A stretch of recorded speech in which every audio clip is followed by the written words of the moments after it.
नमस्कार दोस्तों, स्वागत है आपका फिर से एक नए रोमांटिक लव स्टोरी में। तो चलिए आज के इस वीडियो को शुरुआत करते हैं, लेकिन उससे पहले आपसे एक गुजारिश है। अगर आप इस चैनल पर नए हैं तो चैनल को जरूर सब्सक्राइब कीजिएगा।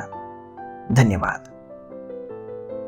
आगरा एक छोटा सा लेकिन बहुत ही खूबसूरत और प्यारा शहर। प्यार करने वालों के लिए एक खूबसूरत और अनोखी कलाकृति ताजमहल यहीं पर तो है। मैं बचपन में ना जाने कितनी बार अपने परिवार के साथ इसे देखने जाता था।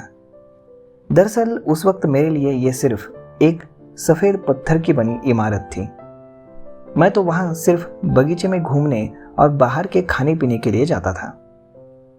पिकनिक मनाने का एक बेहतरीन स्थान था वो मेरे लिए। थोड़ा बड़ा हुआ तो यारों दोस्तों के साथ मैं जाने लगा। तब समझ में आया कि असल में ये सिर्फ एक इमारत नहीं बल्कि किसी की याद में बनाई हुई कब्र या मकबरा है। अब आप सब तो जानते ही होंगे कि किसने और क्यों ये इमारत बनवाई, लेकिन सच तो ये है कि वाकई में दुनिया का अजूबा कहलाने लायक कारीगरी यहाँ पे की गई है। कहते हैं हर प्रेमी जोड़ा अपने जीवन में एक बार यहाँ जरूर आता है।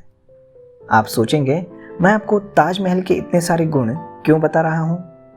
क्योंकि मेरी प्यार की कहानी भी इसी जगह से शुरू हुई थी। कब और कैसे ये आपको मेरी कहानी अब आगे पता चलेगी।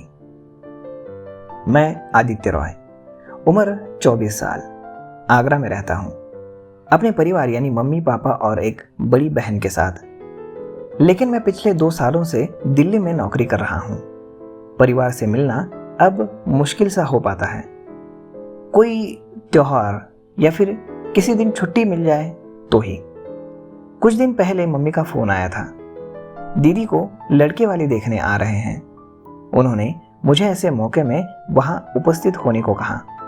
मैं ऑफिस से छुट्टी लेके तुरंत घर के लिए निकल पड़ा। दिल्ली से आगरा रेल का सफर मजेदार रहा। मैं अक्सर उसी से आता हूं। मुझे रेल का सफर बेहद पसंद है। चंद घंटों में घर में मैं पहुंच गया। मम्मी तो ऐसे गले लगा रही थी जैसे मैं सालों बाद आ रहा हूं, और वही पापा ने पैर छूने पर सिर्फ 2 लफ्ज कहे, खुश रहो। और ऐसा कहकर ऐसा जताया जैसे उन्हें मेरे आने या फिर नहीं आने से कोई फर्क नहीं पड़ता। दरअसल पापा और मेरी कभी आपस में नहीं बन पाई। पापा चाहते थे कि मैं उनके बिजनेस प्रॉपर्टी डीलिंग में उनका साथ दूं, लेकिन मुझे उस काम में बिल्कुल इंटरेस्ट नहीं था। इसीलिए मैंने MBA करके दिल्ली में एक अच्छी नौकरी कर ली। उस बात से पापा बहुत खफा थे।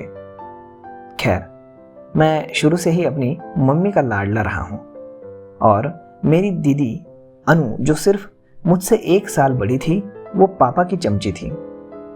अब मैं घर आया तो मैं अपनी बहन के रूम में उससे मिलने चला गया। हाय छिपकली, तो फाइनली अब तुम यहां से निकलने की तैयारी कर रही हो? उसने पलटकर मुझे देखा।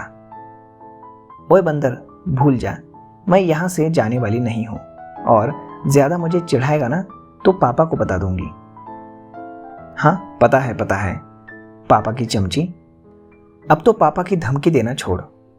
और फिर मेरी बहन मुझसे मिलने मेरे पास आई और मुझे गले लगाकर कही, कभी नहीं छोड़ूंगी, ना तुझे ना पापा को।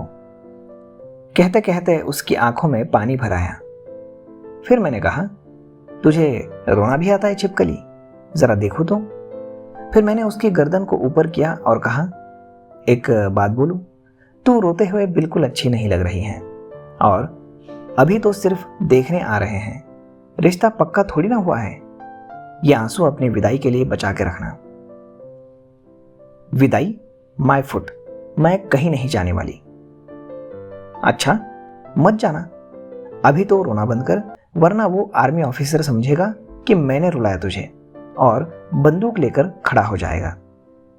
उसके बाद वो मुस्कुराई। तू और पापा कभी एक नहीं हो सकते क्या? कैसे होंगे? देखते हैं अगले वीडियो में।